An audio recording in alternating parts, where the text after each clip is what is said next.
Hello everyone, welcome to the next Hive tutorial. So basically in this particular tutorial, what we are going to see is how to store the output given by the Hive query into a file on your Linux file system or your host operating system basically. Okay.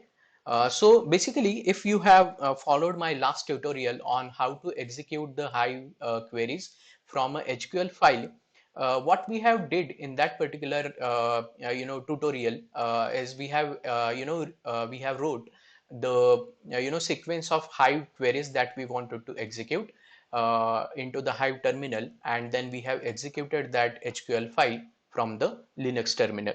Okay, and if you remember, we have created a software underscore engineering database, and under that software underscore engineering database we have created the technology underscore tools tables from the Linux terminal. If you have not seen that particular video, I'll request you to go a little bit scroll up and just take a look of that video as well. Okay, so in this particular video, what we are going to do is we are going to create a similar HQL file. Okay, so basically, let me go ahead and create. Let's say we'll create retrieve underscore data dot HQL. Okay, so in this particular HQL file, what I'm going to write is a simple select star statement. Okay, select star from software underscore engineering underscore technology tools. So basically, as we just have discussed, we have software engineering as a database in our Hive, and under that we already have this technology underscore tools table. So I'm going to just enter this select star from software engineering dot technology tools, and I'm going to save this and come out of this particular file. So let me just show you what are the contents. So basically we just have created this retrieve underscore data dot HQL. Now what I want to do is basically I'm going to execute this HQL file from the terminal, and it is obviously going to give me the data from the table, that from the technology underscore tools table. What I want to do is I want to store that particular output that is given by the query inside this particular HQL file into some another file.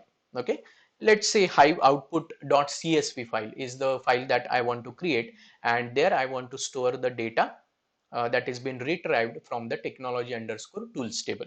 So let's go ahead and run this hive hyphen f retrieve retrieve underscore data dot HQL, and to store the result of this HQL HQL file into a into a file onto the Linux terminal, is what you have to do is you have to give this particular arrow, two times arrow, and then you have to give the name of the file in which you want to store the data.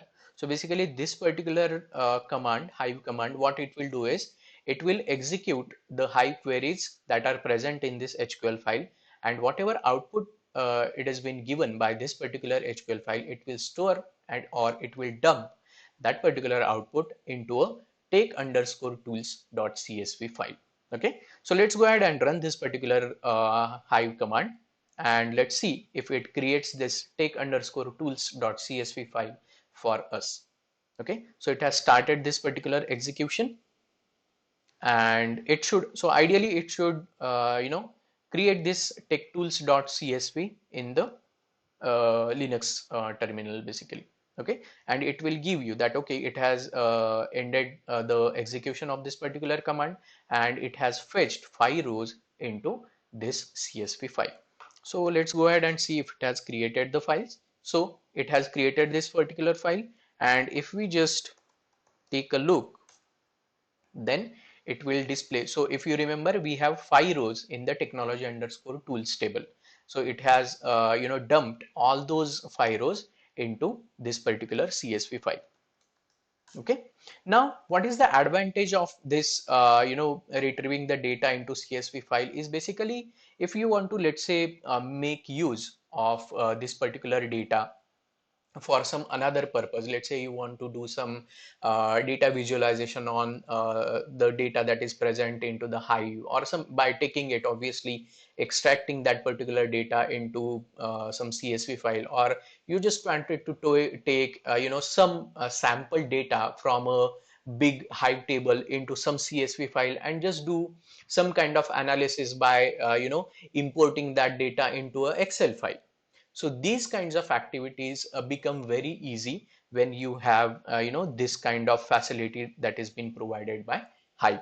Okay, there are a number of uses that you can do when you extract the data into a CSV file. Basically, one or two things you are saving here as well. You really don't have to go to HDFS, see whether this particular Hive's data is being stored, then extract it into some HDFS file, then again take that particular HDFS file onto your local operating system or host operating system, and then load it, let's say in Excel or whatever basically activity that you wanted to do using that extracted data. Okay, so I hope you find this particular utility to extract the data extract the data from Hive into a CSV file useful, and I hope you will you'll use it wherever required. Okay, so thanks guys for watching this particular Hive tutorial, and I'll see you in the next Hive tutorial. Thank you. Bye.